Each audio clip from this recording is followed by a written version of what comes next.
The Honorable the Minister of Mineral Resources.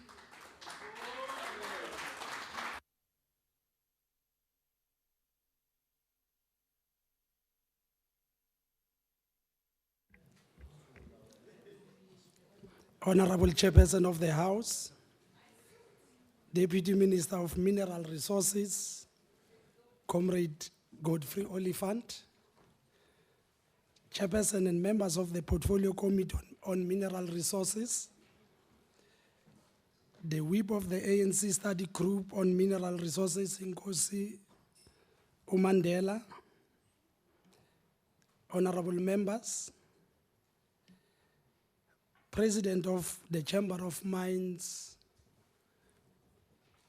Mr. Mike Teke and his entourage, and all the mining fraternity who has attended this budget speech. Distinguished guests, members of the media, my mother who's here with us today, accompanied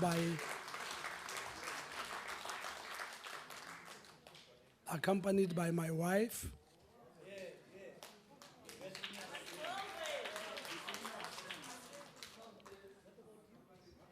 ladies and gentlemen, it is indeed an honor for me to table the 2017-18 budget vote 29 for mineral resources. This year we honor one of the greatest stalwarts of our movement, Comrade Oliver Reginald Tambo. It is befitting, therefore, that we dedicate our collective efforts even more to realizing Comrade OR's vision of a South Africa in which black and white shall live and work together as equals in conditions of peace and prosperity. Comrade OR's vision of peace and prosperity can only be defined within the agenda of radical socio-economic transformation. It is my belief that sustainable and radical socio-economic transformation of the South African economy will be achieved once all South Africans share in the wealth beneath our soil. The wealth translates to 96% of the known global reserves of PGMs, 74% of chrome, 80% manganese, 25% of vanadium, and 11% of gold reserves, to cite but a few. We have been allocated a budget of 1.779 billion in the financial year of 2017-18. I wish to assure this House that this allocation will be well spent, as corroborated by the unqualified audit reports of the department and all its entities.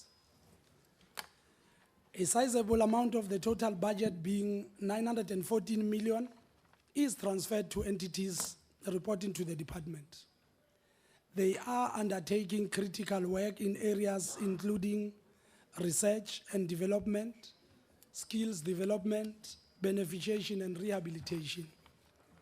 I am pleased to inform honorable members that the department and its entities have continued to efficiently and effectively manage the funds allocated in such a manner that accomplishes the objectives of government. The department continues to pay its suppliers within 10 to 20 days, which is below the government's wide standard of 30 days. And it is critical to the development of small and medium enterprises. The department will continue to implement government initiatives which support small business development and transformation. Mining remains at the center of our country's economy. Not only does it account for 7.9% of GDP and employ almost 460,000 people, but it is the basis upon which other industries such as finance and manufacturing have been built.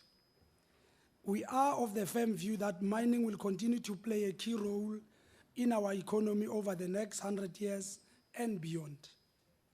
We therefore need to work together with all stakeholders to ensure that we grow this economy and benefit all South Africans. After several years of stagnant and volatile commodity prices, we are looking forward to new and sustained demand and profitability in the sector. The mining sector has long been a pillar of economic growth and development in South Africa, and it is set to cushion the broader economy from a slowdown this year. South Africa's mining production increased by 15% year on year in March and is set to continue growing as the global mining sector emerges from its winter. We will continue to use the regulatory tools at our disposal, the Mineral and Petroleum Resources Development Act, as well as the Mining Charter to drive growth and transformation in the sector. The review of the Mining Charter, which was gazetted in April 2016 for public comment, is almost complete.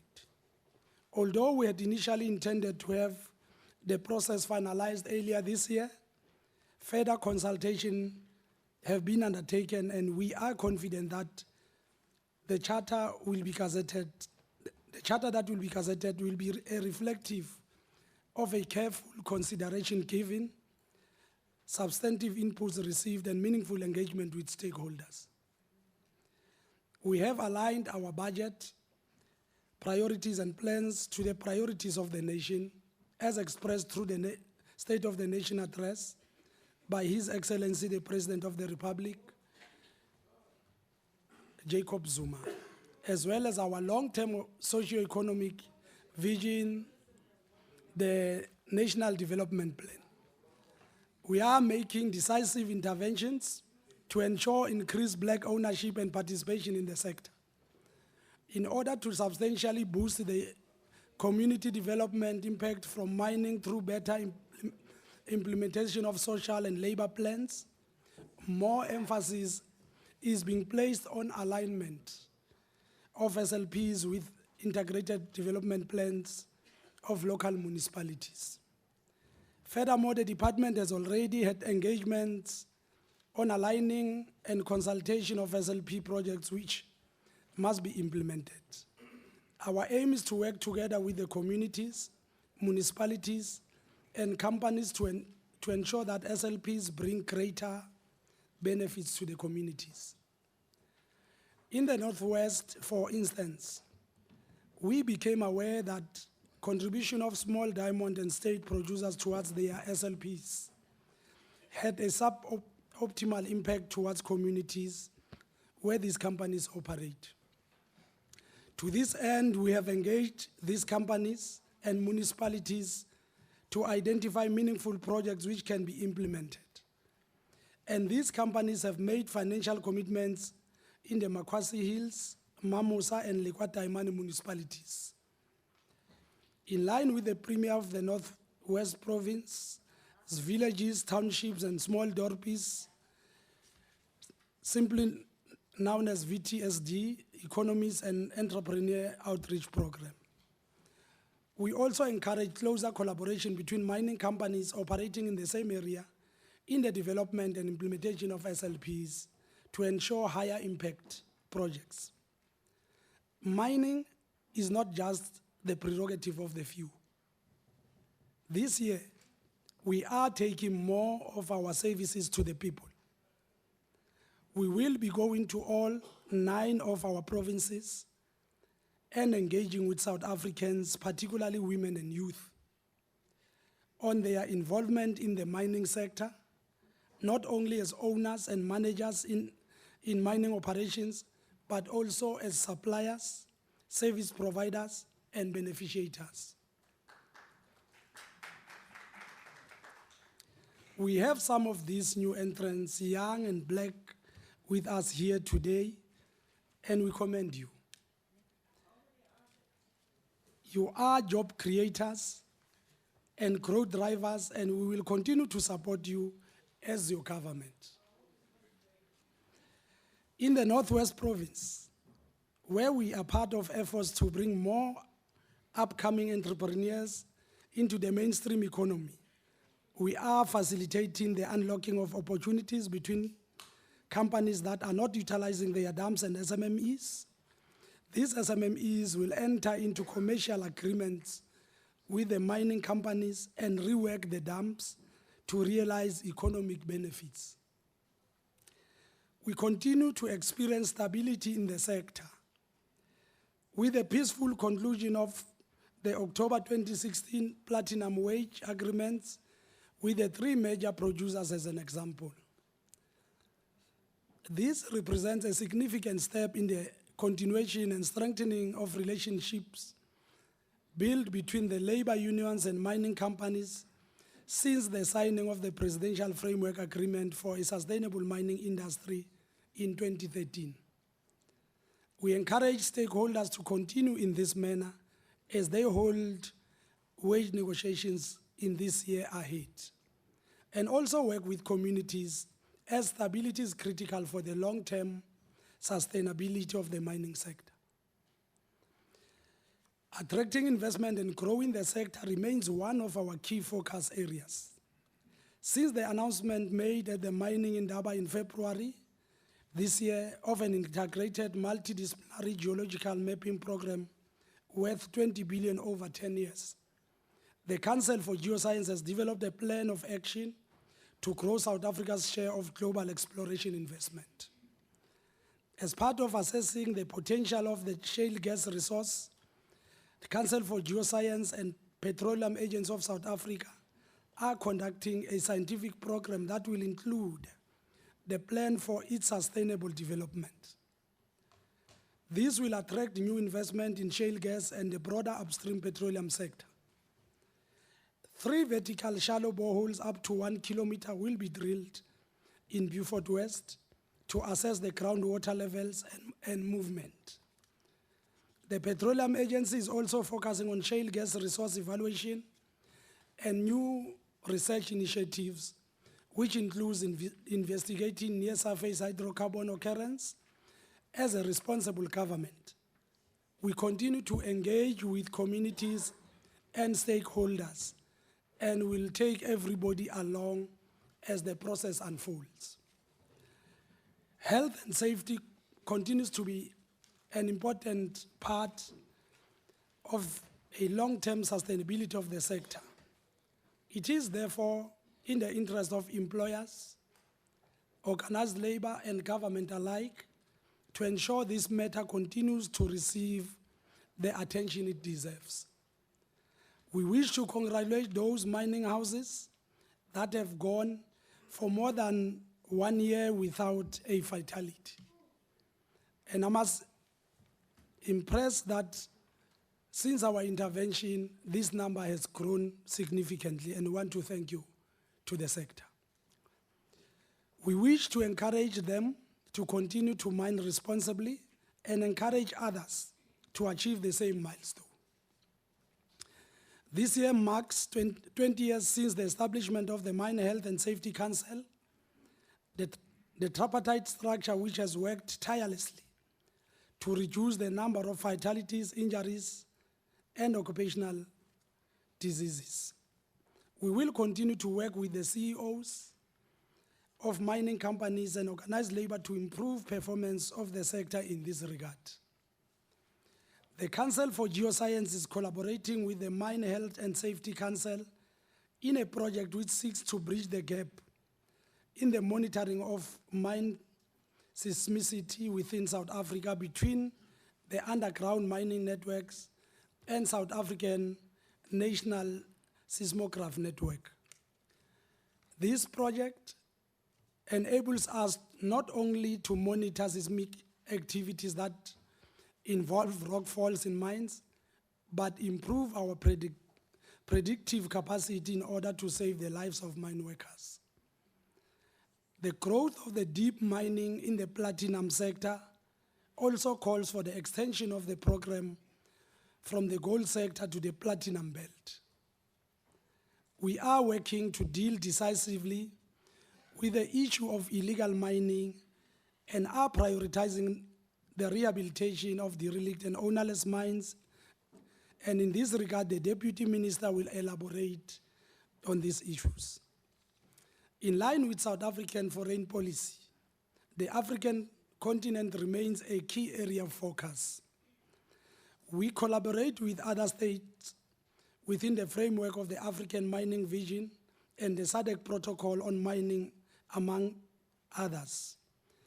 We are intensifying our work with Zimbabwe, Zambia, Angola, the Central African Republic, Nigeria, and other African countries in terms of technical cooperation in mining. We also wish to learn from their experience in the area of upstream oil and gas development as we seek to conquer new frontiers of petroleum development. Work is already underway in Nigeria and Central African Republic. Mintech has also spread its skills development initiatives beyond our borders. It has continued in assisting several countries on programs to develop technical competency and laboratory facilities. Most of these engagements occur within government-to-government bilateral agreements. Recently, the Department of Mines in Malawi sent delegates to Mintech for a period of 1 month to be trained on an introductory course in the cutting and polishing of semi-precious gemstones and jewelry manufacturing. By the end of the training, the learners were able to manufacture marketable products. A similar program was done with the women in mining sector in Mali. Mintech has also had active engagements with the Central African Republic, Mauritius, Nigeria, Sudan, Tanzania, and of course Zambia. In the past year, we have also strengthened our collaboration with BRICS countries and other economies. Our aim is to create mutually beneficial relationships with a focus on mineral value chain integration, investment promotion, geoscience, skills development, and innovation.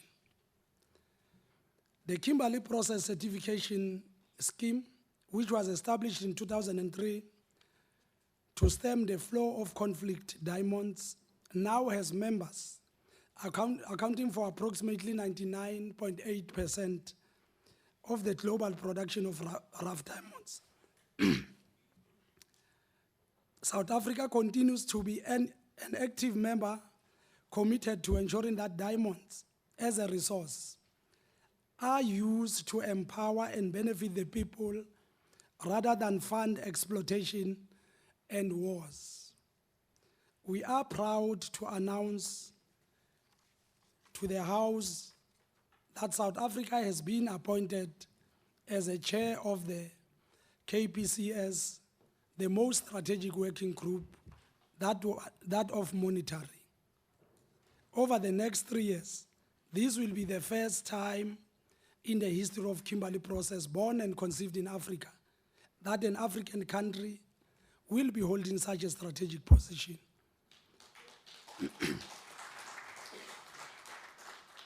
We wish Dr. Sipho Manisi, who's here with us, and may he stand up so that I'm not accused that I'm not telling the truth. Thank you. All the best as he represents the country and the African continent more broadly in this role. We will further strengthen regional collaboration in the space of diamond mining through the Association of African Diamond Producing Countries. As outlined by the President of the Republic, His Excellency, Honorable Jacob Zuma, beneficiations of our minerals remains one of our top priorities as government, in line with the 9-point plan to grow the economy. Mintech will continue to provide technical and marketing support to the 2 beneficiation centers recently set up in Uppington and Priska in the Northern Cape. In total, Mintech supports a total of 46 project sites in pottery, glass beads, jewelry, gemstones, cultured granite, sand and stone in provinces including but not limited to the Northwest, Limpopo, Eastern Cape, Free State, and KZN. These supported projects have created 460 employment opportunities, which are mostly in the remote parts of our country. The Mintech technology demonstration site at Randfontein provides a platform for the intelligent integration of various Mintech technologies to remediate highly polluted sites like Robinson Lake. The various Mintech technologies target the treatment of acid mine drainage and the removal of toxic and radioactive elements such as uranium and heavy metals from the Robinson Lake sediments. This technology integration platform will provide applicable technologies for the remediation and potential restoration of any highly polluted sources such as dams, lakes, and rivers. For sustainable and radical socio-economic transformation of the mining industry to be achieved, we have to continuously invest in the relevant skills. Mintech is involved in a number of skills development initiatives in partnership with other institutions in order to increase the skills base of ordinary South Africans who have been negatively affected by mining. Through a memorandum of agreement with the MQA, Mintech is training 300 learners in Mpumalanga in surface mining over a period of 6 months.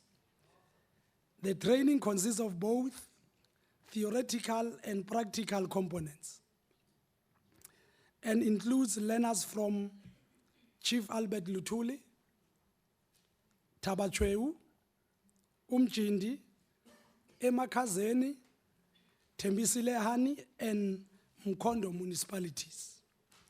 This program will greatly assist in uplifting these communities. One of the success stories of our entity's bursary program is Miss Tsiamo Lekhwale, a geologist employed currently in Mintech's small scale mining and beneficiation division.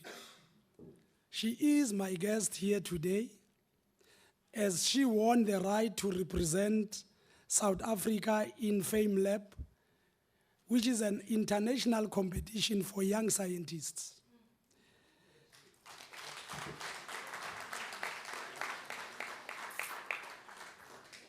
As a proof of what I'm saying, I will request Ms. Lekhwale to please stand up.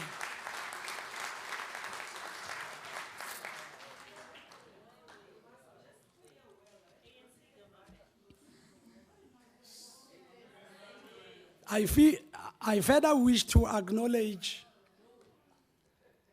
in the quest of creating more female young scientists, the department's guests from Phumelela in the Free State. The department is providing career guidance to them in fields related to mining as part of our efforts of ensuring a sustainable pipeline of skills to supply the industry in the future. And they are here with us from different schools in Phumelela. And at your pleasure, if they can just stand up.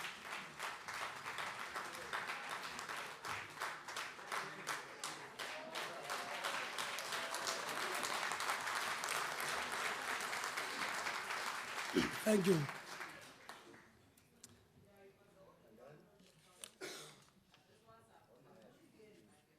It is only the task of government, it is not only the task of government to transform the economy, but the work of all of us. Honorable Minister, Black you've got a and minute white. to round up.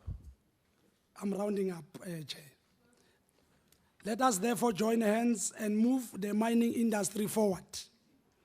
As we leave this place, we are confident that we have your support as we work together to go and change the lives of all our people for the better. I hereby table this budget before the House, and I thank you.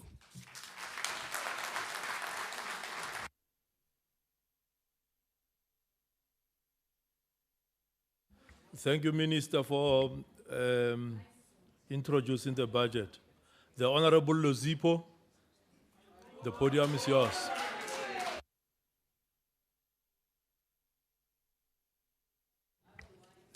Thank you, Presiding Officer.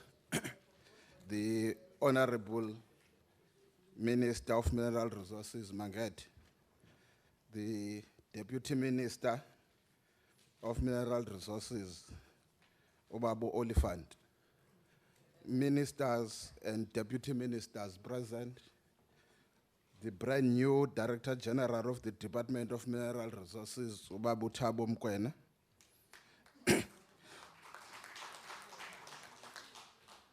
the stakeholders of the Department of Mineral Resources, in particular, the leadership of the mining industry, as well as the leadership of the trade union movement. Honorable members, ladies and gentlemen, this is the year of Oliver Reginald Tambo, the longest serving president of the African National Congress. We converge to deliberate on the budget vote 29 of the Department of Mineral Resources during the month of May, which is the month in which President Oliver Tambo was buried after he departed in April 1993.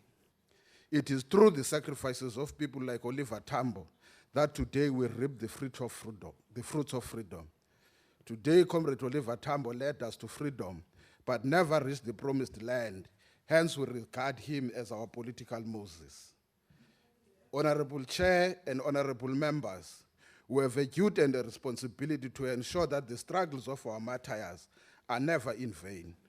Ours is a struggle for socio-economic change for the benefit of the majority who are black in general and Africans in particular. This must be done whilst also committed to building a non-racial, non-sexist united South Africa. In the words of Oliver Tambo, when he stated, I quote, "We have a vision of a South Africa in which black and white live and work together as equals in conditions of peace and prosperity," close quote. He further elaborated that, as I quote, "We seek to create a united, democratic, and non-racial society," close quote. It is important to share with you, honorable members, that as a committee we have had an intense process on the annual performance plan as well as the budget proposals of the department. From the onset, the department needs to be commended for the good financial management together with these entities.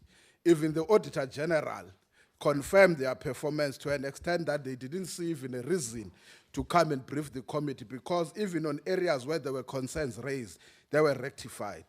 It is incumbent upon us to ensure that there is stability in the mining industry, so as to ensure that there is economic growth, job creation, and sustainability. Having made deliberations as a committee, it's important to make the following observations: that there is a lack of adequate and insufficient funding for the department, especially when it's in comparison with its contribution in the state revenue against its budget allocation. That the huge task and risk areas are not properly funded, particularly on the rehabilitation program of derelict and ownerless mines, the battle against illegal mining, enforcement of mine health and safety measures, as well as the enhancement of the research and development programs. The Department of Planning, Monitoring and Evaluation has not been able to provide the reports on the outcomes of the mining Pakistan because the proposed project have not been approved yet at the presidency level. Work is reported to be underway in mining Pakistan projects by the Department of Mineral Resources with its two entities in particular, Mintech and CGS, but there has not been yet the outcomes that will be presented. Hence, we have requested that in due course, the committee must get the benefit of that briefing. Improvement and reduction of fatality. There is an improvement in the reduction of fatalities, but still far from the commitment towards zero harm. There is also a need to have a collaboration between the Department of Mineral Resources, which has performed well on the side of addressing the pandemic of HIV and AIDS, with the Department of Health. Obviously, we are also looking forward towards the finalization of the reviewal of the mining charter, as well as the MPRDA, so as to ensure that there is a climate that is conducive and therefore an establishment of an environment of policy certainty. We are also concerned about the lack of proper funding, particularly from the National Treasury, which is supposed to be made to the Council for Geoscience, so as to fulfill its mandate to assist junior miners as well as the established companies to identify new mineral projects. This applies particularly to the need for the full implementation of the amendments to the Geoscience Act, now delayed almost for 6 years, and for dedicated funding to allow the multi-purpose geological mapping of South Africa to be completed within a period of 10 years. Geological mapping is needed to improve the safety of infrastructure and housing and to ensure food security, as well as promoting mineral and petroleum development. The organograms of the entities reflect a lack of demographic representation in senior management. The committee appreciated the conscious and planned efforts by entities like Mintech and CGS to train new technically skilled executives from within and to develop previously disadvantaged groups across the employment spectrum. Despite such concerns, the committee has noted that the department has performed much better and it continues to improve. And therefore, based on the above observations that were made, consideration has to be made to ensure that the presidency, through the DMR, is able to fast-track the finalization of the agreements and projects that have emerged out of the mining park ISA, to ensure that as soon as such is completed, there is a briefing and a well-staged resource of those projects. Also, as the committee observed that there is a need for the National Treasury to reconsider the insufficient allocation of funding to the Council for Geoscience in accordance with the mandate as approved by Parliament. Also, for the National Treasury to review the extent of government expenditure to support the mining sector, given its growth and transformation objective. The above should take into account the considerable tax and non-tax revenue contributed to the fiscus by the mining industries. That the Mine Health and Safety Council must be able to provide an expenditure plan detailing on how it is going to utilize the surplus. Part of the concerns that we're having is that the Mine Health and Safety Council, its primary objective is to ensure that there is safety in the mines. So there can't be a surplus when they are supposed to be intervening to ensure that there is zero harm. That there must be strategies presented on the outstanding financial year commitments, particularly on women in mining, as well as the coal strategy. That the department must be able, in demonstrating, must be able to provide a report on the beneficiation strategy and the coordination with other relevant departments and entities. Also, to ensure that the legislative challenges and regional framework are in place in order to ensure certainty and address issues of investment growth and job creation. In conclusion, the task ahead requires a collective effort of all of us, regardless of our political orientation, for the benefit of the country. With the legislative processes of consultation on the reviewal of the mining charter and the MPRDA, it is hoped that policy certainty will prevail. We must ensure that the economy of this country stands to benefit the historical disadvantaged majority. We must therefore ensure that there is enough productive cooperation among stakeholders in the mining industry. As we have always said, that it is a revolutionary duty, as El Che Guevara once said, for the nation, and I quote, "At the risk of seeming ridiculous, a true revolutionary should be guided by the great feelings of love," close quote. He goes further to say, and I quote, "It is impossible to think of a genuine revolutionary lacking this quality. Perhaps it is one of the great dramas of the leader that he or she must combine a compassionate spirit with a cold intelligence and make painful decisions without flinching, close quote. And therefore, we think that it is a task of all of us, those who claim to love the nation, those who claim to love the country, must be able to make sacrifices for the benefit of the majority of our people. Honorable members and stakeholders in mining, we can only do the best for the country if we cooperate to find solutions to our challenges. Like Frantz Fanon once stated, that I open quote, each generation must discover its mission, fulfill it or betray it in relative obscurity, close quote. That is the duty and the task that we are having, all of us. Our vanguard revolutionary must idealize this love of the people, of most sacred causes, and make it one and indivisible. They cannot descend with small doses of little affection to the level of where ordinary people put their love into practice. Thus, the words of Che Guevara.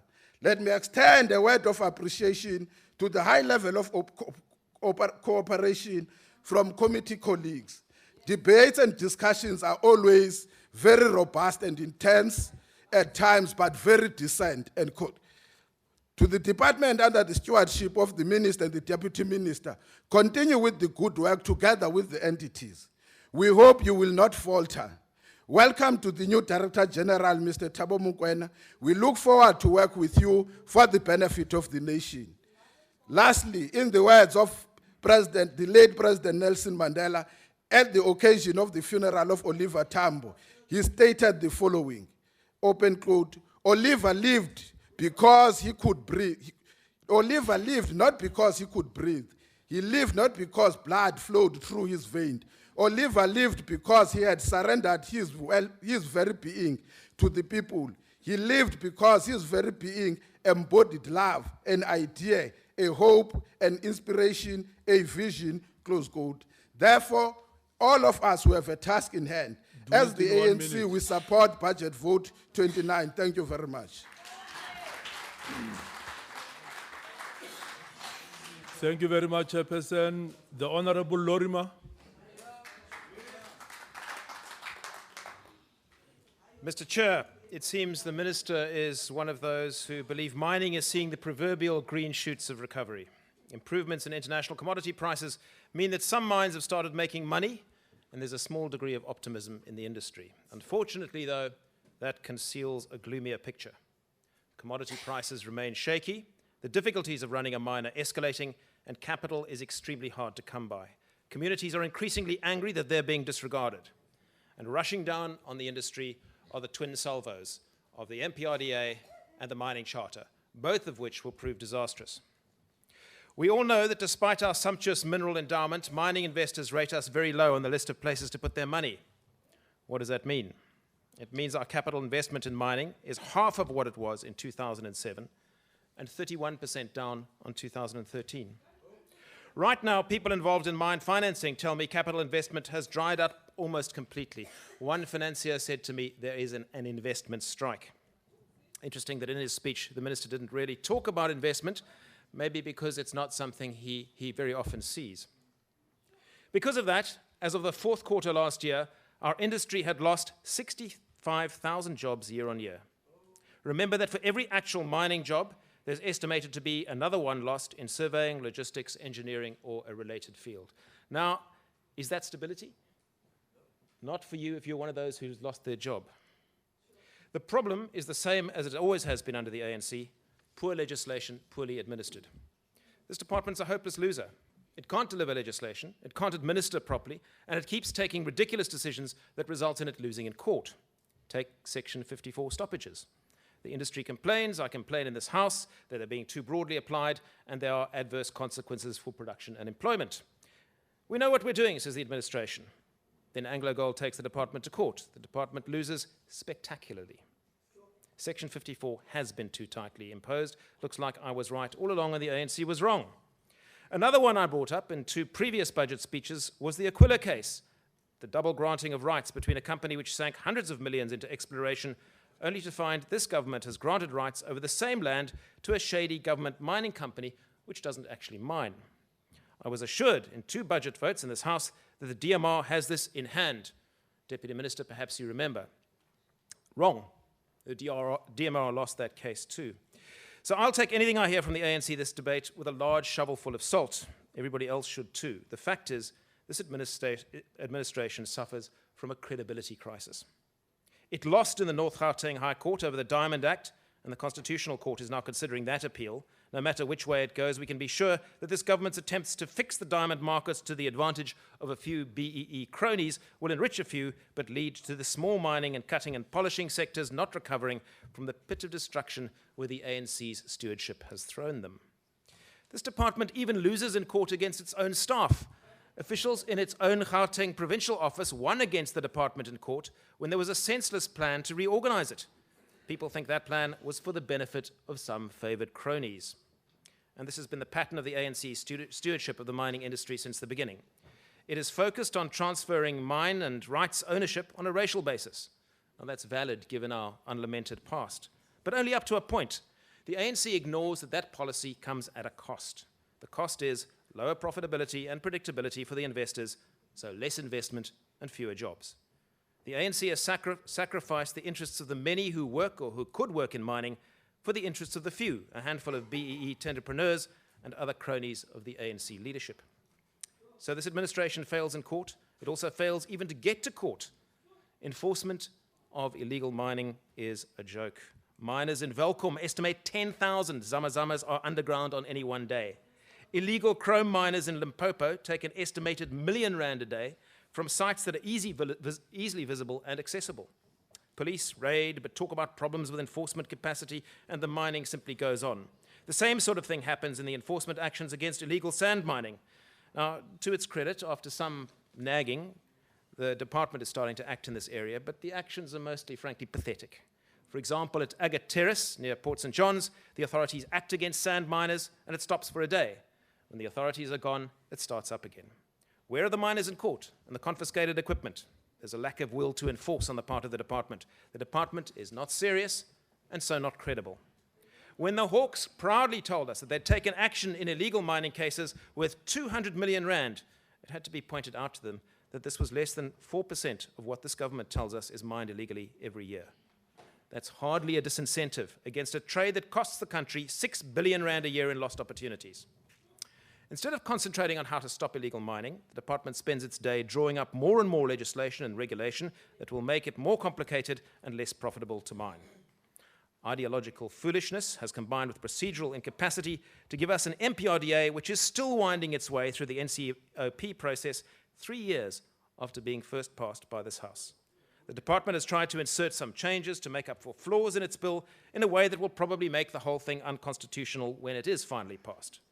At least 2 organizations that I know of are lining up to challenge the bill in court, and that's even before we get to the 2 substantive issues that the president warned were problematic and which the ANC decided not to change because they thought the president was wrong. Well, I have to say, this is one of those rare occasions when I believe that the president had good legal advice. So this compounds the credibility problem as prospective investors wonder why South Africa cannot get it together to get a new mining law in place despite having introduced it 4.5 years ago. Then there's the mining charter. After months of ignoring the industry, this administration is at last talking to them or at them, but at least there's contact, and that has led to a delay in it being revealed to us. The initial version 3 of the charter would make legal mining a burden that is hardly worth bearing. That is aside from trying to make every BEE deal done so far retrospectively illegal and trying to make miners disobey the Companies Act. The whole charter concept is flawed. How can you even begin to talk about industry stability if you change the entire way the industry is structured every 5 years? Now, if that assault on credibility was not enough, we have a minister who's getting ever deeper into the mire regarding his association with the Guptas. Perhaps the minister would like to comment on the allegations today by former Minister Ramatlodi. He says he was removed as Mineral Resources Minister after he refused to take away all of Glencore's mining licenses in order to get them to pay penalties to Eskom.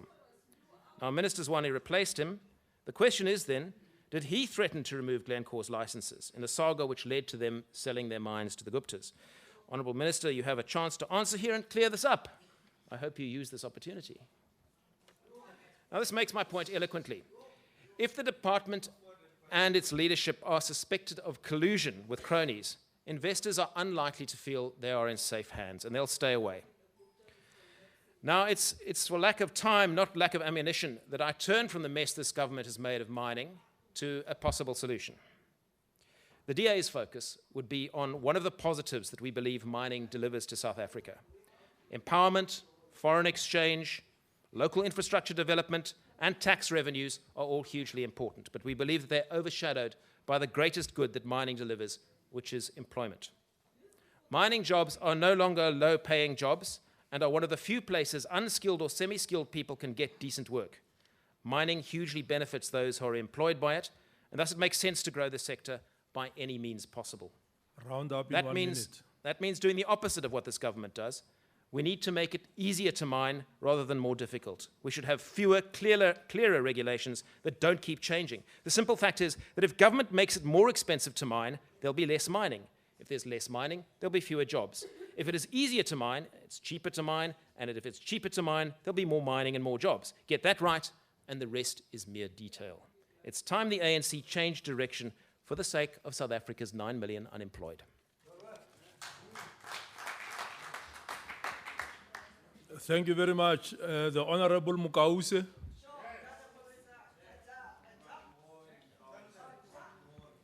Thank you, House Chairperson.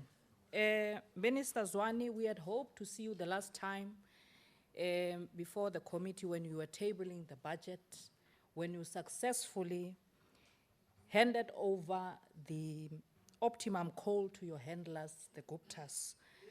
But because you are here today, it is evident that there are still more mines to hand over to your handlers. We would like to place it on record as the economic freedom fighters that we do not support the budget tabled here today. Honorable House Chair, a trade union organizer, Solisech, made a remarkable observation in 1952, an observation that must remind us why the mineral resources budget vote is not only important but central to South African economy. 65 years ago, Solis said it is abundantly clear to anyone who has the welfare of South Africa at heart that the future of the people and the whole country depends on extensive and intensive industrial development. He continued to say that the mining of precious minerals could serve the interest of the country only as a stimulus for the development of other branches of the national economy. However, the most important observation Soli made is that to place the entire economic life of the country to the selfish and greed interests of the mining companies amount to nothing but unimaginable catastrophe. The death of more than 437 men in a pit collapse at the Coalbrook Colliery south of Johannesburg is one example. The most recent is the killing of the mine workers of Marikana, which today the ANC do not want to account for. But we have changed that through the MPRDA when it was enacted. The preamble and Section 2A of the MPRDA acknowledges that South Africa's minerals and petroleum resources belong to the nation and that the state is the custodian therefore. That's why we believe as the EFF that nationalization of mines is the way to go. MPRDA does not only nationalize minerals and petroleum resources, but it goes further and gives power to the state to conduct mining instead of just playing a regulatory role.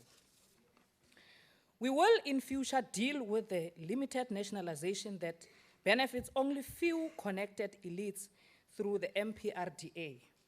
But for now, what is important to the debate is the fact that there is a clear appreciation that all people of South Africa must share the wealth of this country, not only the elite connected to the African National Congress.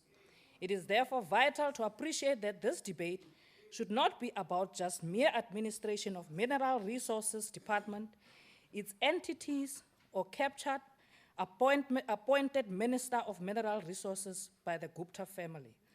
Rather, the debate must be about how do we move forward enforcement and implementation of MPRDA. How do we ensure that indeed all people of South Africa benefits from the minerals of their country? As the EFF, we are here to provide practical clarification on 6 key vital components to ensure that all minerals wealth is used for the benefits of the people of South Africa, development and growth of South African economy. Firstly, minerals and petroleum resources must not only be owned by the state, but there must be a thorough democratic and control by the people of this country. By this we mean people must participate as workers, You have as got 1 minute managers, to round up. as involved in all decision-making in the mining industry. It is under that background that the economic freedom fighters do not support this budget because it is a Gupta budget.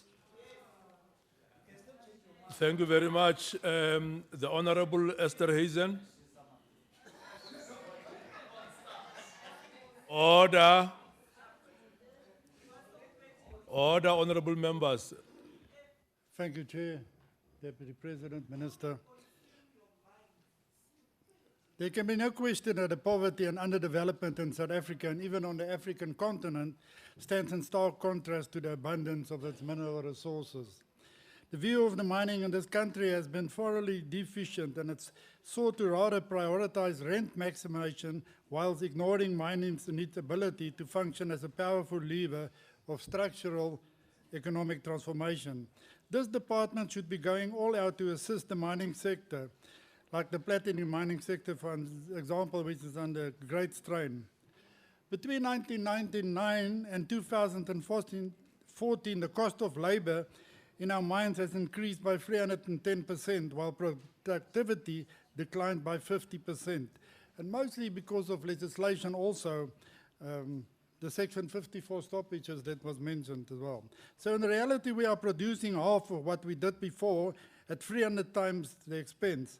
Worse is the continued delay in the promulgation of key mineral legislation, which is deterring the investment required to make this country mining industry successful. Honourable Chair, mining is an industry with long-term horizons. When making investments, mining companies have to project strategy decades ahead. They need certainty as to the rules under which they will operate, and they will not invest if there's any unreasonable fear of unpredictable regulatory changes.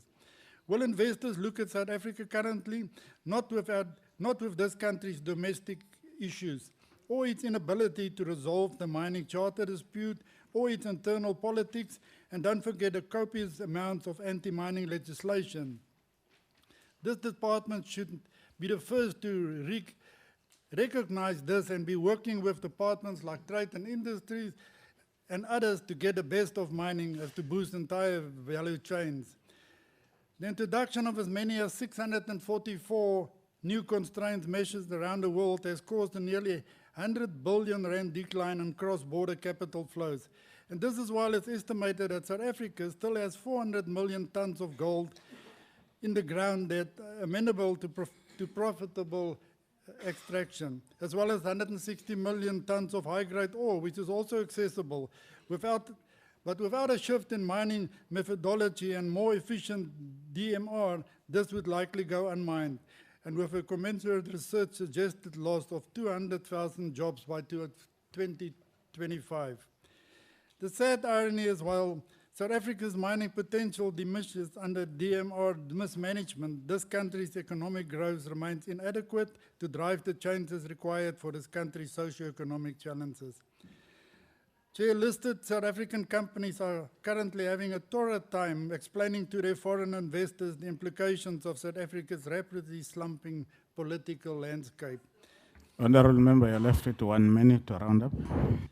Which head of state in his right mind would want to raise the cost of capital, increase government borrowing costs, increase the portion of government revenue that must be allocated to debt service costs, crowd our key government programs, and in the process weaken the currency, raise inflation, and hit investment, economic growth, and employment creation for the six? That's currently what our head of state are doing. I thank you. Thank you very much. The next speaker is Honourable S.C. Mncwabe.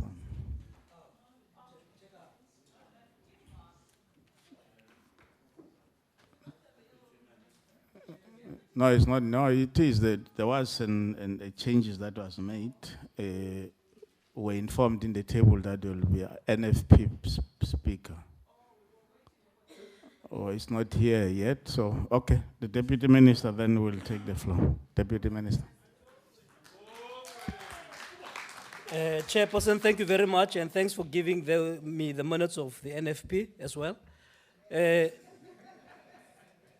Honorable Deputy President, Comrade Cyril Ramaphosa, Minister of Mineral Resources, Mr. Msebenzi Zwane, Minister of Energy, Minister Kubai, Chairperson of the Portfolio Committee, and Nkosi Mandela, and other traditional leaders here present, honorable members, leaders of business present here, leaders of trade unions, traditional leaders, and religious leaders, thanks for your presence here. Invited guests, ladies and gentlemen. It was exactly on this day, in 1977, that Mama Winnie Mandela was banished by the apartheid government to the dusty Afrikaans town of Brandfort in the Orange Free State, Nogal. Thanks to the government of the ANC, that no such atrocity will ever be perpetrated against our citizens. This year, 2017, the year of Oliver Tambo, we are reminded of his unwavering love for this country, South Africa. Together with its rich tapestry of cultures that we must appreciate and its rich mineral endowment that must benefit all South Africans. May his undying spirit rest in peace. Long live Oliver Tambo, long live. The health of our mining sector is very critical to the economic growth and development of our country, especially now that the country's economy is operating under severe strain. It is our national duty to pay careful attention to all and each sector of the economy to ensure economic recovery, to boost job creation, and to create an environment conducive to sustainable development and poverty alleviation.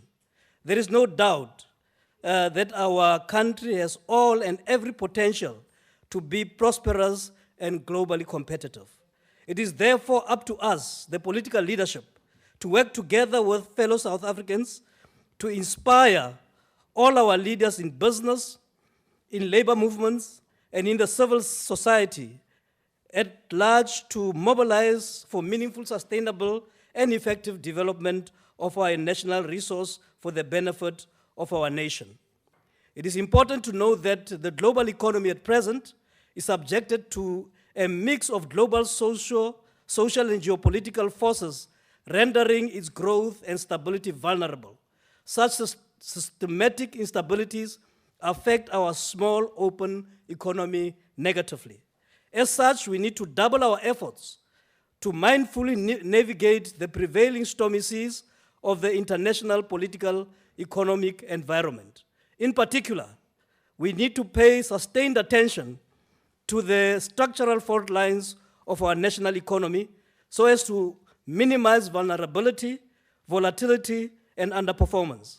The radical economic transformation agenda must therefore mean inclusive growth and flow through of financial benefits to the broader society, especially the owners of the mineral wealth of our country, its citizens. Following a harsh downfall of commodity prices over the past few years, it is now generally expected that commodity prices are on a slow recovery path. Provided the global GDP growth remains stable, it is likely that prices will stabilize and investment and production stability will resume in due course. Of course, ladies and gentlemen, commodities face different market conditions. It is therefore unrealistic to generalize and expect uniform trends across all commodities. While some challenges remain within our mining industry, we still have much to work with.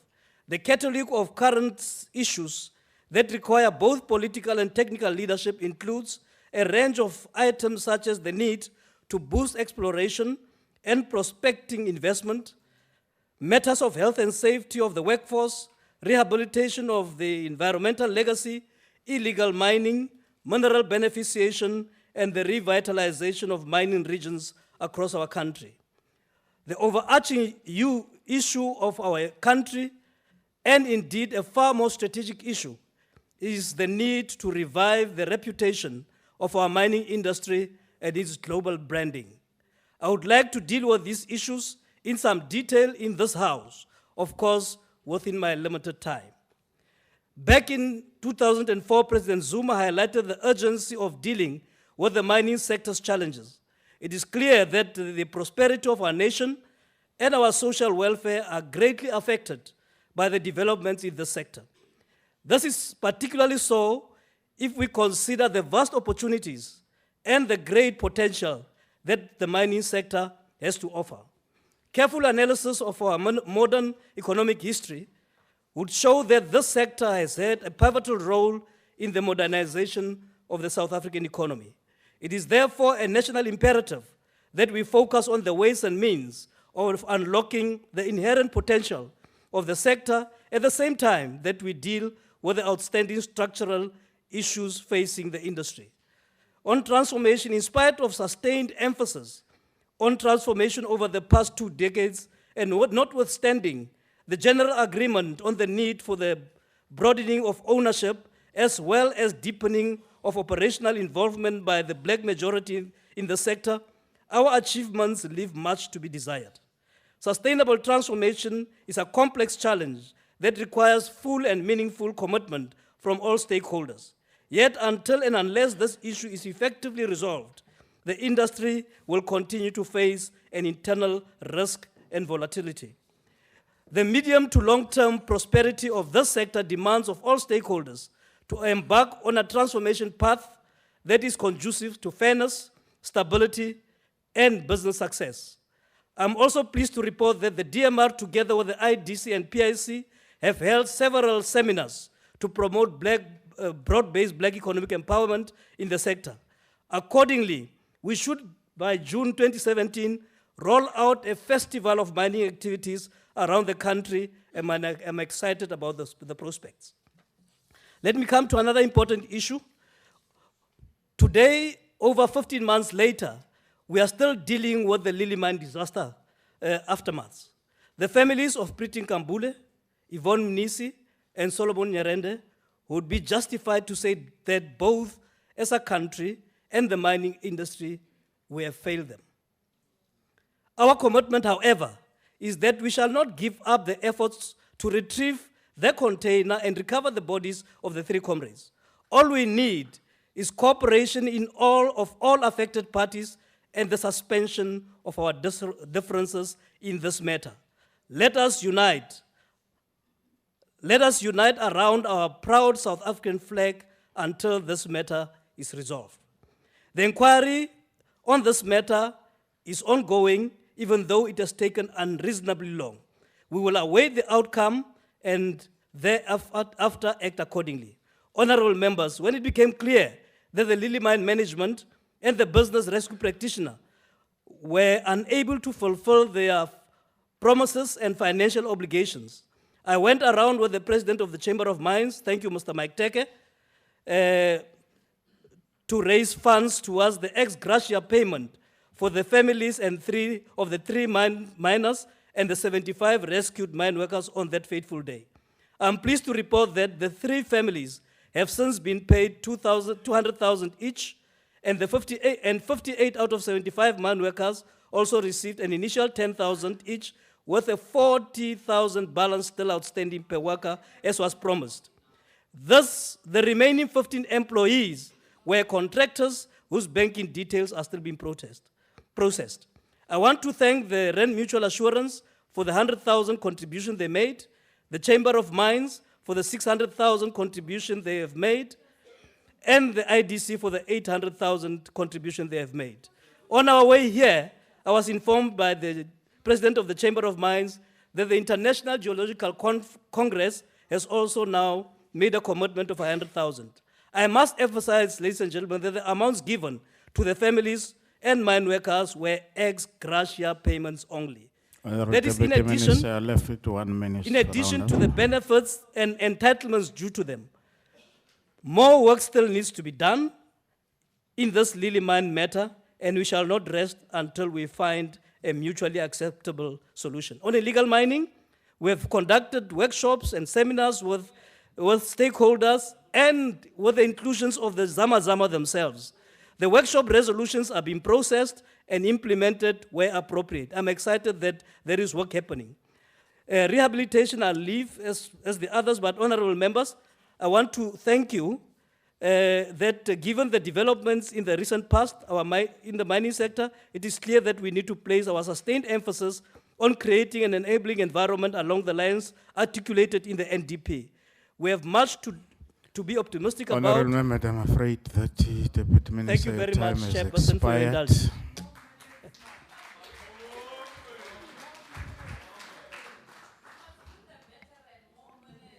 The next speaker is Honorable M.T. Mafolo.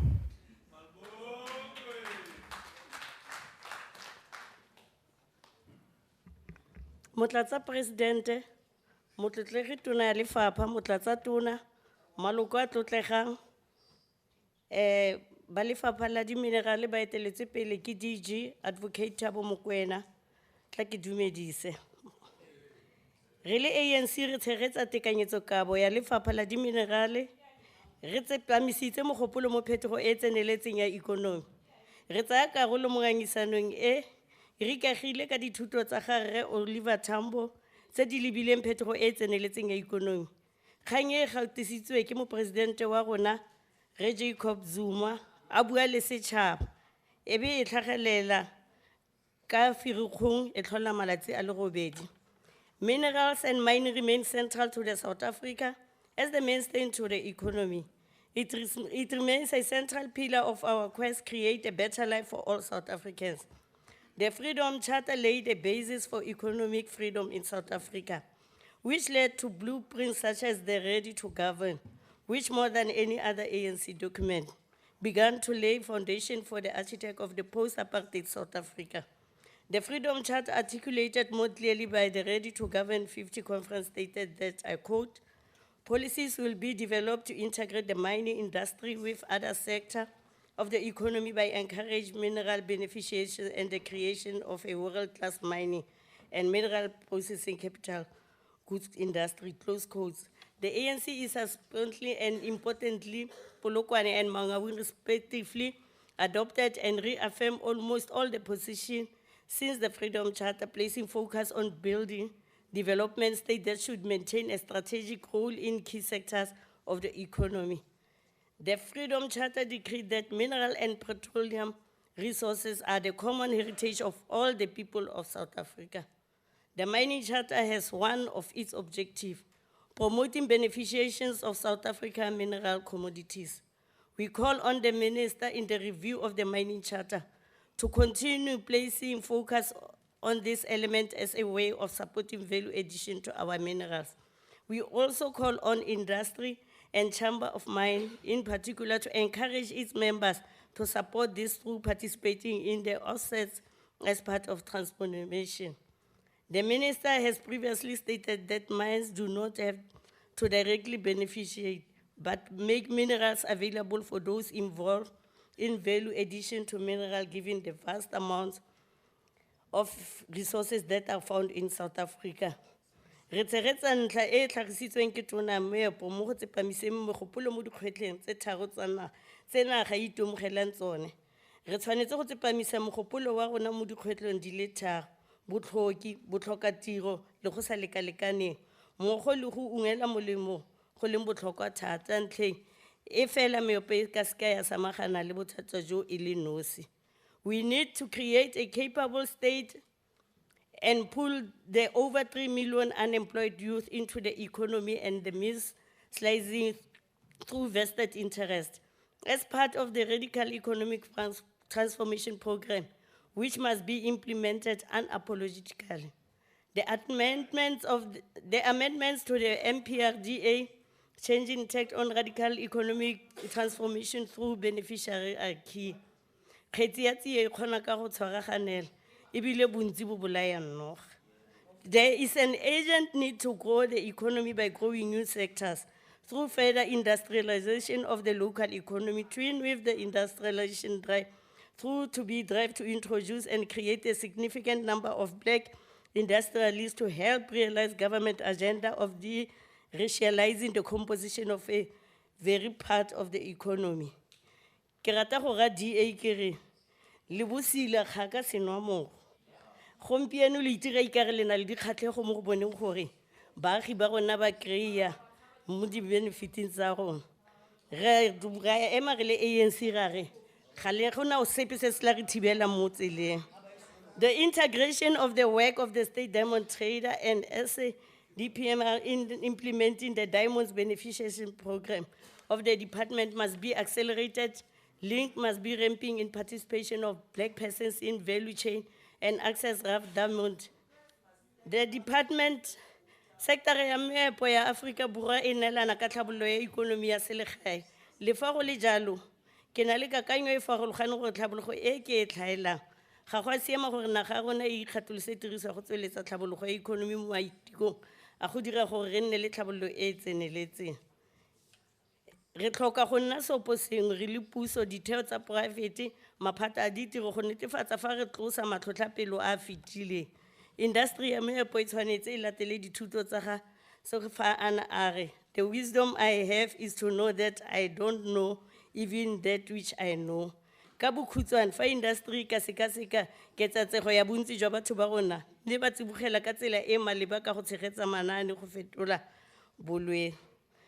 Toro kgolo ya Afrika Borwa ke gore mo isagong re kgone go nna motlotlo ka tsela eo re tsamaileng, re kgone go bolelela dikokomane tsa rona ka tsela eo re tsamaileng re le Afrika Borwa, ra re mabogo dinku a thibana.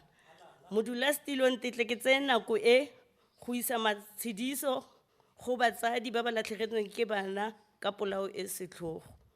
Re re go bona kutlobotlhoko ya bone ke ya rona, re re Modimo a nne le bone. Re ipuela mo di-opposition parties gore a re kopanyeng, sontse le batla go ntsha motho o le sa mo tlhophang, ga la tlhopha president le ka seka la ba la montsha. A re tsamaye go gwantela gore bana ba tlogele go nna mo dipolaong tse di setlhogo yana, ga na ba tsamaya ka leboga.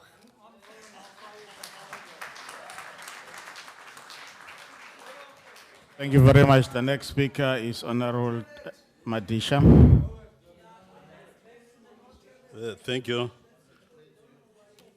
I look around and see a number of honorable members who are former leaders in the trade union movement, and from the ANC and all the other parties here, and that indicates really that we are here to understand really what is actually happening throughout the country, how the workers of the hand and workers of the mind have actually gone or are going through the momentous challenges that we face. However, at the moment, the greatest challenge faced by the Department of Mineral Resources is that it is headed by a captured pawn of the Zupta dynasty and the state capture report. When one thinks of Minister Zwane, one is reminded of a number of points. Corrupted Gupta Estina dairy farm project. His attempt to create an excuse for the Gupta Waterkloof Air Force Base landing scandal, the unethical and compromising behavior in relation to the Zupta Optimum mining deal, his involvement in the Gupta banking woes, his infamous cabinet press statement, and his attacks on Minister Jordan, the 1 billion rand RDP housing scandal involving Kaudi Mutwening and Sports Minister Fikile Mpalula's wife, his unprosecuted.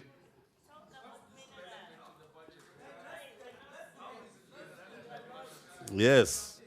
Not one plastic bag, but many.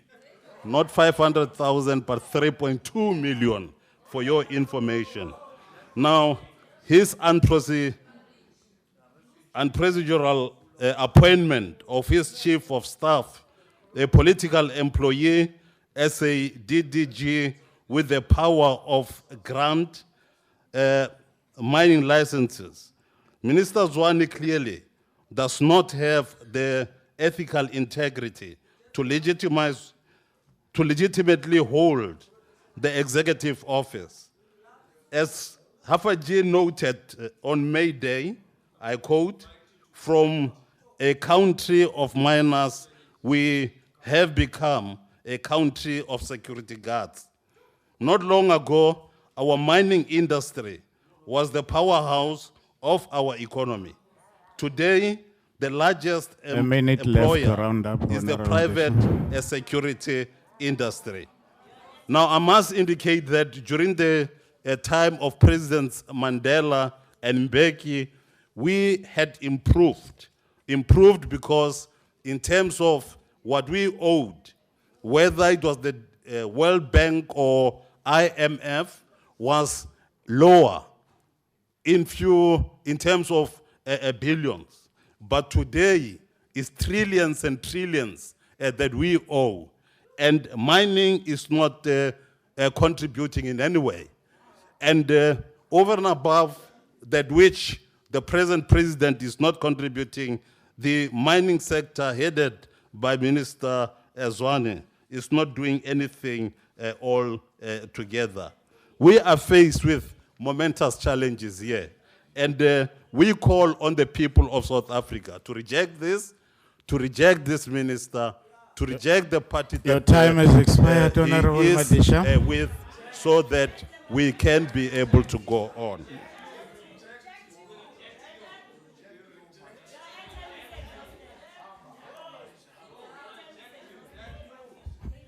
I grew most of you Your time up. has I don't know. expired, Honorable Madisha.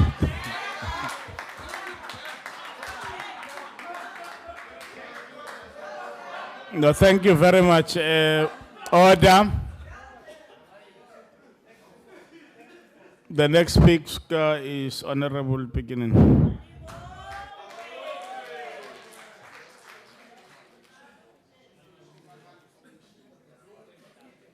Honorable Minister and Honorable Deputy Ministers and colleagues, the year of 2017 is declared to be dedicated to the towering struggle icon and the international figure, Oliver Reginald Tambo. The debate is held under the theme, Deepening Unity to Advance Radical Socio-Economic Transformation. The ANC have taken the resolution in its conferences that mining should be one of major sectors the economy that must accelerate and drive the socio-economic transformation. The ANC as the vanguard movement that represent and cares for the poor and marginalized have always recognized the fact that political freedom does not present sufficient material conditions for total emancipation of our people, and it's for this reason that radical socio-economic transformation is at the center of our manifesto priorities. Founded on the Freedom Charter and Ready to Govern document, the ANC provided for skills development within the country as part of the program on changing the commanding heights of the economy. This was in recognition, amongst others, the need for effecting orderly change of ownership, management and controls of the means of production. Transformation becomes effective when workers are empowered to better manage change in their workplace. The following instruments are utilized: proper managing, downscaling in the mines to minimize social discolation and reskilling of retrenched workers. We improve for the better accommodation of workers as well as health and safety standards. The Skills Development Act of 1998 provides the institutional framework to devise and implement nationally sectoral and workplace strategies to develop and improve skills of the South African workforce. The Skill Levies Act of 1999 was promulgated to provide for a skills development levy to be regulated on employees to ensure adequate provision is made in the development of skilled workforce. The Mine and Health and Safety Act of 1996 was passed with the intention of protecting the health and safety mine employees and communities affected by the mine operation. Through Mine and Health and Safety Act, employees are also trained on health and safety issues in the mining sector. The health and safety of our mine workers remains one of the priorities to sustain and move the mining industry forward. Collaborative relations between the department, the mining industry, and the Mining Qualification Authority, MQA, to enhance skills development and capacitate the mine and health and safety. Inspectorate has yielded positive results with more than 50 graduates recruited in the past financial year on a 2-year learner inspector training program. The program is aimed at addressing the shortage of scarce critical technical skills and ensuring an increase in the number of inspectors within the department and reducing the number of unemployed South African graduates. The department, through the training logic of the Lyon Commission and Health and Safety Act, encompasses 3 main approaches to the provision of health and safety training. Firstly, workers should be trained to execute particular operation in ways that combine self-protection with the avoidance of risk to fellow workers and others who may be affected, including the general public. Secondly, induction and refresher training should be designed for all ranks of mine officials, focusing on the problem that represent the greatest risk to the health and safety. Thirdly, intervention for health and safety measures is executed through adult basic education. Since the introduction of this act, significant impact has been made in reducing the mining fatalities as compared to prior 1994. Prior to 1994, an average more than 800 fatalities and 18,000 injuries, respectively per annum, over a 2-decade period has been recorded. Since 1994, these numbers have steadily decreased. On average, there has been an 86% reduction in all mine fatalities between 1994 and 2014. The economy has entered a 4th industrial revolution, which has brought about new efficiencies and in some cases disrupted economic sectors. The mining sector will be no exception, with increased automation and mechanization being the most obvious consequences of this development. To maintain and operate new equipment that will be used in the sector will require uplifting of the current skills base and also developing new skills if the sector remains competitive. These skills will be highly profitable, which will support the broader economy, as is currently the case with the majority of the sectors, taking up engineers and artisans developed by the mining industry, which will support the drive for radical socio-economic transformation. It is against this background that the ANC 53rd National Conference in 2012 undertook to make government a more capable and effective state with the technical and political capacity to lead development and transform the economy. This requires us to prioritize the skills of our people as a key driver and catalyst for economic growth and development. It was for this reason, amongst others, that the ANC manifesto made a determination that amongst our apex priorities will be the development of national network of community education and training centers from existing adult education and training centers and creating opportunities for workplace-based training and experience through greater partnership between the sector education and training, that is SETA, and education and training institutions as part of the campaign to turn every workplace into a training space. This included coordinating government efforts to significantly increase internships and placement in the public and 1 private minute to sectors. round up. No, it's fine. In realizing this operation, the Department of Mineral, in cooperation with the associated entities, continue to implement programs to capacitate the department staff and to improve skills in the mining industry. Example of such programs include certification of competency, examination model provided in cooperation with the Mining Qualification Authority to enhance skills development and training of unemployment youth and entrepreneurship skills. Inspired by the incisive words of the great revolutionary icon and statesman Oliver Reginald Tambo when he said, open quote, a nation that does not invest in its youth does not invest in its future, close quote. Investing in the future of our youth remains a priority of the department, and DMR, which declared the period of 2014-2024 as the ticket artisan. This program aims to encourage individuals, in particular young people, to consider artisan and trade essential employment. I'm sorry your time has expired, Honorable Member. Oh, thanks. The next speaker is Honorable A.D. Alberts. It's not here.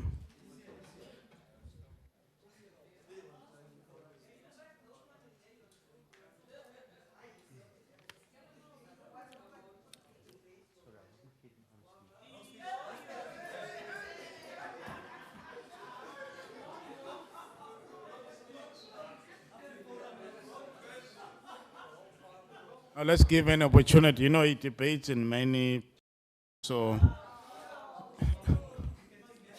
Okay, Honorable Member. Thank you, Chair, but I just came from higher education. I almost gave you the wrong lesson. Minister, sedert u die portefeulje oorgeneem het niks vir die beter verander nie. Ons hoor steeds net van transformasie, nou genoem radikale ekonomiese transformasie, maar wat eintlik net kode is vir die intensifisering van die stroping van bates tot voordeel van 'n paar select, and we will keep on investigating this. Secondly, ons weet ook dat u nogal belangstel in wat banke doen, meen. U vals aanduidings dat banke ondersoek gaan word wat rekeninge van die Gupta-familie gesluit het, is veelzeggend. Dit sluit perfek aan by die gebeure rondom die inmenging in die koop van Optimum deur Tegeta, om Tegeta te kry. Die Gupta-seinde word al hoe duideliker en mense kan die kolle begin verbind vir 'n kommerwekkende beeld wat ontvou, een van staatskaping in die algemeen en gevange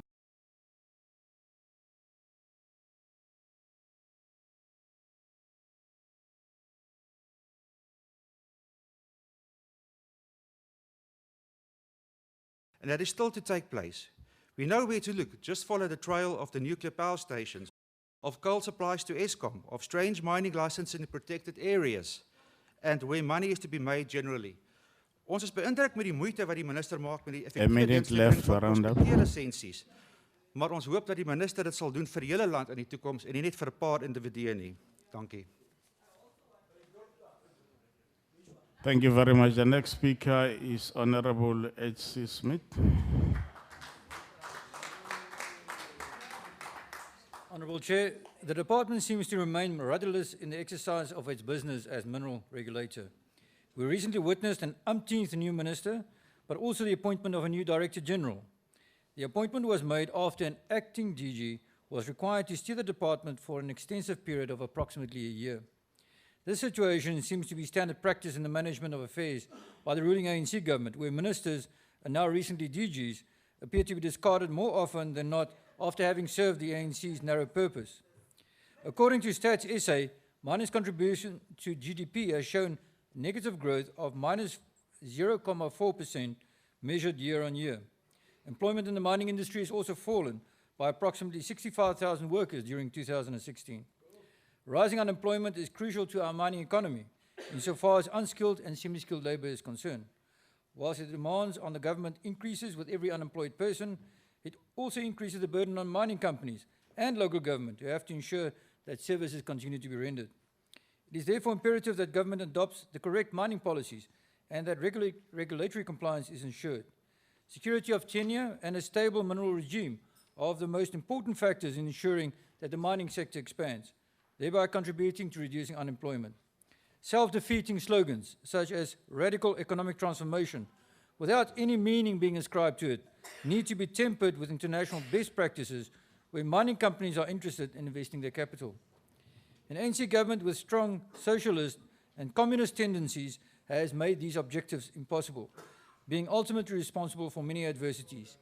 These include amendments to the MPRDA, which have been outstanding for more than 3 years after Parliament approved amendments, with the DA strongly voting against it. To aggravate the situation, more amendments are currently serving before the NCOP.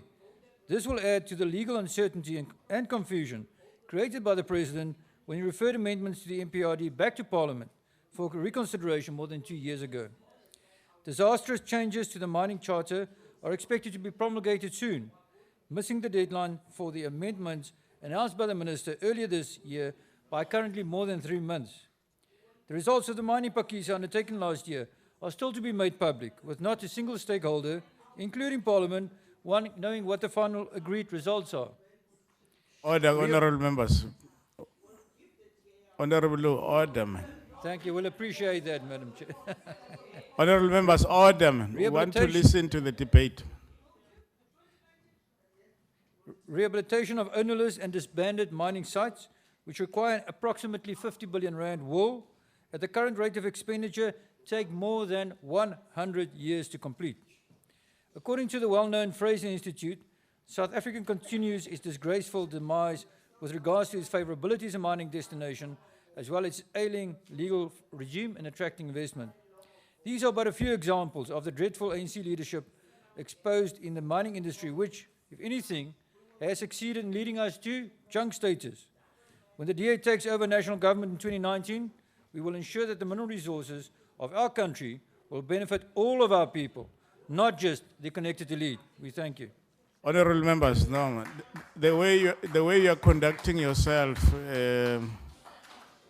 it's unacceptable. You are not allowed to exchange while the member is on the floor debating and exchanges other across the floor. It's not allowed. Can we be orderly, please? The next speaker, who is the last on the debate before the minister responds, is Honorable Mandela.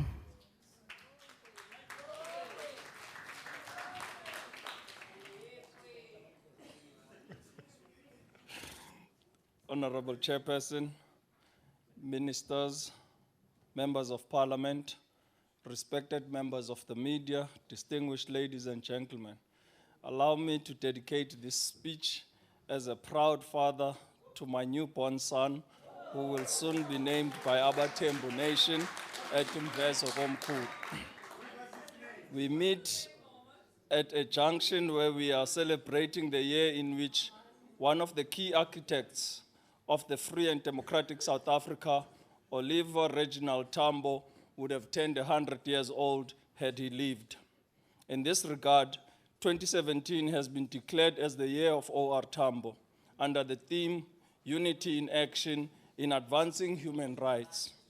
At the 72nd anniversary of the ANC in 1984, he said that, I quote, "The future belongs to the majority of people of South Africa, black or white, who in struggle are today laying the foundations of a united, non-racial, democratic South Africa in what will then, and but only then, become a peaceful and rapidly advancing region of Africa," close quote.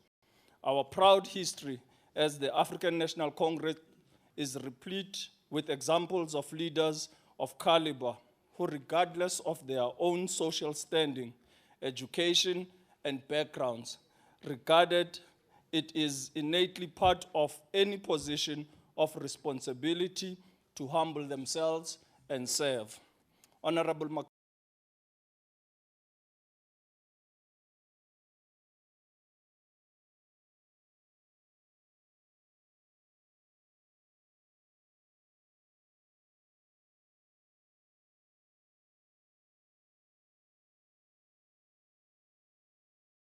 ongoing efforts aimed at improving the social and economic conditions in all mining areas. The ANC continues its call on mining houses to give greater effect to the obligations undertaken in their social and labor plans, and to work more closely with government and organized labor in this regard. We are therefore proudly heartened by the sincere gesture of Deputy President Ntate Ramaphosa to apologize to the community of Marikana for the loss of the dear lives in the tragic events that unfolded that fateful day in 2012. Many of those mine workers came from the Eastern Cape, and one in particular, Michael Ngweyi, came from our village of Mvezo Komkhulu, Nelson Mandela's birthplace. Despite its mineral resources, reserves at 3 trillion rands, the South African mining industry has yet to make the kind of impact and intervention that is required for radical socio-economic transformation of the sector. This is our collective responsibility as government, business, and communities in order to reap the full benefits of its mineral endowment. The key challenge is how we fully benefit of its mineral endowment. The key challenge is how we get South Africa's mining industry back on the growth track, where it can generate relatively consistent and attractive returns over the long term, and at the same time create opportunities for community empowerment on a unprecedented scale. This has proven to elusive and enhance over the past few years. Community frustrations and investor confidence has taken a beating.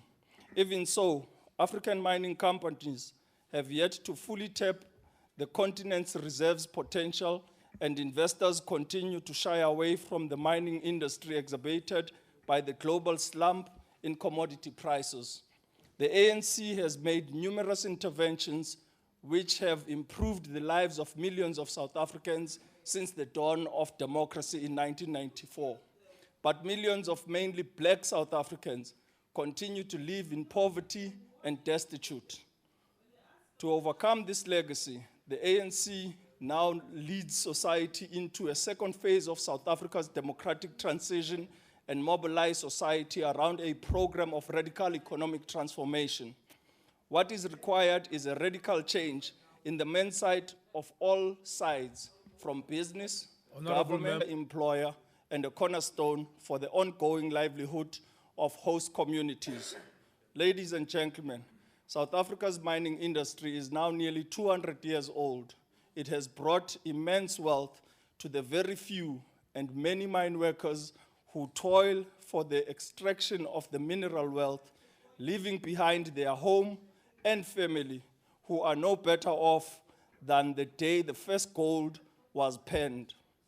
In its wake, it has brought immense infrastructure development, not the product of some gratuitous colonial benefactors, but built with the wealth of mineral resources of our land and the toil, sweat, and tears of generations of migrant laborers from South Africa and its neighboring countries. Despite generations of migration to mineral-rich areas, the irony is evident in the skewed development that is still perpetuated in the urban-rural divide. Today, many old mine workers face destitute and a life of poverty, and the deep rural communities from where they hail remain underdeveloped, economically repressed, carrying the scars of development. The global divide between rich and poor, rural-urban grows exponentially. Not only was Europe built with wealth usurped from the colonies, the urban centers were privileged at the expense of rural hinterland. The contrast was stark and deep and remains so to this day, with rural development lagging behind our urban cousins. The Eastern Cape remains the most underdeveloped and impoverished of all labor-sending provinces. Ladies and gentlemen, the mining sector has not only bequeathed us with historical exploitation of rural skills for urban development, but also left us the gift of unrehabilitated and abandoned mining sites. It is its wake, it has brought illegal mining operations that have become highly problematic and hazardous because of the Vaal Reef and Velcom. Nearly 70% of those engaged in illegal mining come from our surrounding countries. Ladies and gentlemen, there is a general consensus that the future mining in the country depends largely on the successful implementation of skills development, training, and artisanal initiatives. I am of the view, though, that the collective of our efforts as government, private sector, and community initiatives are not in sync with our policy aspirations of radical economic transformation. This is particularly evident in the beneficiation process, where due to inter alia, the lack of appropriation skills, value creation, job creation, and economic opportunity flows through ports like water through a sieve. It cannot be business as usual. Such a position by government, business, and industry role players is a betrayal of the aspirations of our people and the fundamental position of the Freedom Charter that South Africa's mineral wealth belongs to all. We cannot afford an incremental approach while people are suffering and being denied opportunity. Honorable Advocate Schmidt, it is critical. You are on a 1 minute stretch now, Honorable Mandela. Thank you. Honorable Schmidt, it is critical that we accelerate, intensify the task of radical socio-economic transformation, as the future of our communities, both rural and urban, depends upon it. We dare not fail prosperity, and hence we must lay strong foundations for the future. As I conclude, this is a daunting challenge, but one we do not dare fail. My son's great-grandfather, President Nelson Mandela, reminded us in his inauguration speech on the 10th of May, 1994, when he said, I quote, "The task at hand will not be easy, but you have mandated us to change South Africa from a land in which the majority lived with little hope to one in which they can live and work with dignity, with a sense of self-esteem and confidence in the future," close quote. We have come a long way, but our journey is far from over. Good. I thank you. Thank you very much.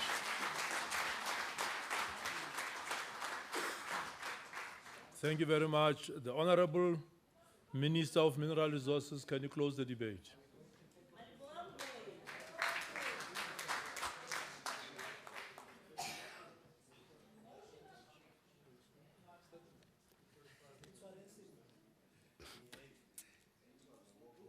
Well, thanks, Chairperson. Let me acknowledge and thank all the speakers who adopted this budget vote. I have a firm belief that although we come in from different parties, but elected by the people of South Africa to represent them here, we should not be blind of things that are taking the people of South Africa forward. It means at a point we should all converge and say this is correct. It is taking our people forward if we are genuine leaders of the people. So the genuine leaders of the people have shown themselves today. To those that did not agree with the budget, I respect their right not to do so. But leave a question to the people of South Africa to say, who are they representing if they are not interested in the development of the people of South Africa? Honorable Lorima. Order, Honorable Member. Allow the Minister to conclude the debate. I have invited you because you have always been asking about a system which is transparent, which anybody can see if they want to see, concerning the application of the mining right. And I said to you, and I'm saying to this House today, you want to see whether DMR is transparent or not. All our entities, including the SAMRAT, are just outside here for you to go and see how far we have gone. And when you come back and criticize us on what you have seen, we are glad to learn from you.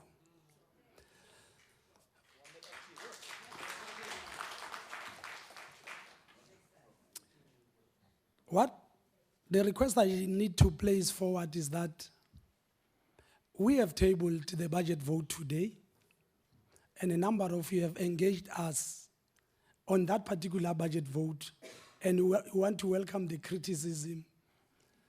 We'll move forward and beef up. But to those that have not said a word in terms of our budget vote, I'm sure you have just missed the intention of this occurrence. It was about budget vote 29 of mineral resources, not any other thing.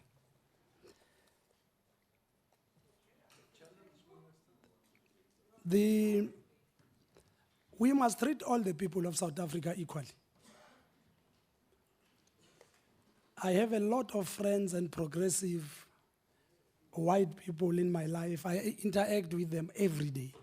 And I know in South Africa there are many progressive white people who are prepared to work together with everybody to take South Africa forward. So I will not fall into the trap that begins to say white people are bad. No. But some of the leaders in here must learn to respect that the black government is in place and we are leaders, and respect us. And stop thinking that anything that comes from a black person is inferior.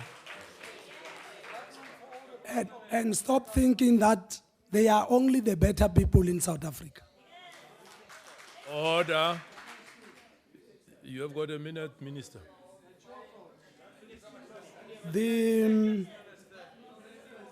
This week, Tony Blair publicly apologized for his decision to murder Saddam Hussein. He purports that he now knows the basis of intelligence information used was wrong. I'm sure a lot of opposition in South Africa will also have to start to prepare for an apology in that regard. And as I conclude, the ANC policy requires me as a disciplined member of the ANC to raise issues that I am not happy about internally. The time is Minister expired. Ramahlodi gave a statement in 2015 concerning this matter. I'm answering you. And that statement is still available in the department. The time has expired. Stop Honorable treating Minister. black leaders as people who can be pressured by anybody. You want a leader who cannot be pressured. To me, nobody will tell me to do something that is wrong. Thank you, Honorable.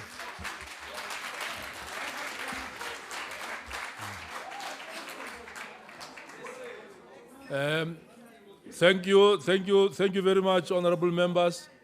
I think we need to thank the honorable minister and the deputy minister for having led this budget debate. Thank all honorable members for having participated in a dignified manner. That concludes the debate and the business of the mini plenary session. The mini plenary will now rise.